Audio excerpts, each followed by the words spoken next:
Meanwhile, another top story.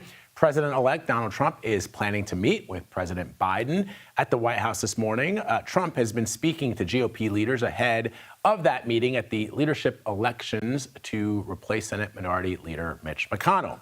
CBS News political reporter Libby Cathey is joining me again to talk more about this.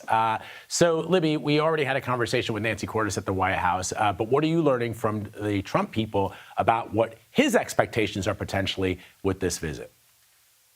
Yeah, this is a significant day for Trump and his campaign and his transition team at this point, and they know that. As Nancy laid out, this is his first time seeing Biden since the debate back in June in Atlanta. Obviously, there was no love lost between the two then, with Biden calling Trump, saying he has the morals of an alley cat, and Trump calling Biden a Manchurian candidate and saying he's owned by China. So that was the last time the two were face to face, and they had fierce words for each other. Today, this meeting is symbolic for the peaceful transfer of power, hallmark to our nation's democracy.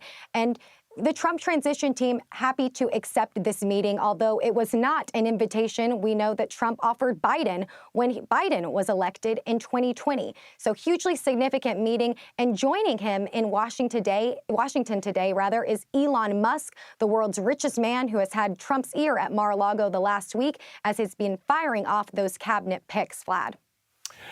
Libby, let me ask you about the conversations that the president-elect is having with leaders within the GOP. What are you hearing about any details of what his expectations are in the next couple of weeks? Yeah, so significant that Trump is speaking to Republican lawmakers today as well as they elect their next leadership for the new Congress. Now, we got to see some of those remarks at the top. He talked about his win, and there is a quote that he said that's raising some eyebrows. I want to read it off to you, Vlad. He said, "I suspect I won't be running again for the presidency unless you do something else, unless you say he's so good, we've got to figure something out." Now, that's raising eyebrows. Trump seemingly musing on the stage there.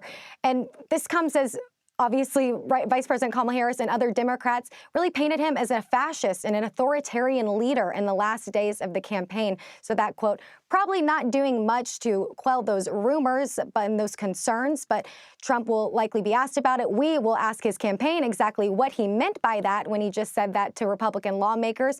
And this all comes ahead as we've talked to him. We'll head to the White House next to meet with Biden, and we will see if he talks to us reporters after that meeting as well, Vlad. Libby, let me ask you a question about some of the other leaders within the Republican Party, specifically the Senate, and the kinds of conversations the president is having there. First, with this pick of the president-elect to nominate Marco Rubio to be the Secretary of State. Apparently, according to some reports that I've seen, Governor Ron DeSantis was not made aware of the president's decision until we all found out, meaning when it was first submitted to us via statement from the president-elect's office. So I want to hear from you what you're hearing about that, if you know anything more, and who the president is potentially backing to replace Mitch McConnell. We've seen Florida Senator Rick Scott in front of the cameras talking as if it's a foregone conclusion that he might be that Republican Senate Majority Leader. But what are you hearing? Yeah, well, to answer your second question there, Rick Scott, John Cornyn, John Thune, these are some of the names running to replace Senate Majority Leader, or Minority Leader, soon to be Majority Leader, since Republicans are taking back the Senate. Now, Trump has not weighed in on who his favorite is, but many are thinking that could be Rick Scott, the Florida senator, just because he has carried Trump's America First and MAGA agenda so far in online circles. Elon Musk, for instance, who we just talked about having President-elect Trump's ear, he has endorsed Rick Scott for Majority Leader. Now, on the Marco Rubio element of it all, I think what's notable here, Vlad, is that while it's been reported through several sources that Trump is poised to tap Marco Rubio for Secretary of State, the nation's top diplomat, we have not heard this from Trump himself. There has not been a statement from Trump. So we will see if Rubio is tapped there. And as you said, maybe something going on behind the scenes, since we have not gotten that confirmation and we have had other picks, Vlad. Yeah, that's an interesting detail, Libby, only because, and you'll know better than I, because you've been tracking the Trump campaign throughout this election cycle, that MAGA world, meaning not the president and not administration officials, sort of see Marco Rubio as even though he's sort of a faithful sycophant of Donald Trump's, but they see him as sort of an establishment type, a war hawk type, which is seemingly against like what some of the young MAGA people and the bros within that movement seem to prefer. What are you hearing?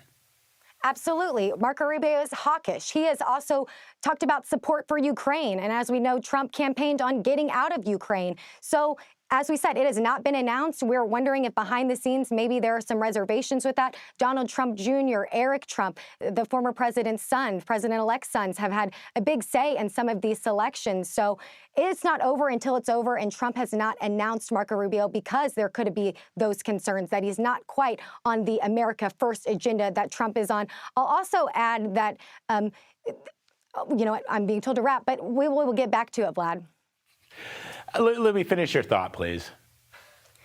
Yeah, I just, you know, as these cabinet picks come out, I think it's important that Trump is looking for someone that can speak to his agenda, that is good on television. Marco Rubio is an experienced speaker, but some of those clips that Trump is watching might be clips of Marco Rubio calling Trump having small hands. Back in 2016, Marco Rubio and Donald Trump were competitors.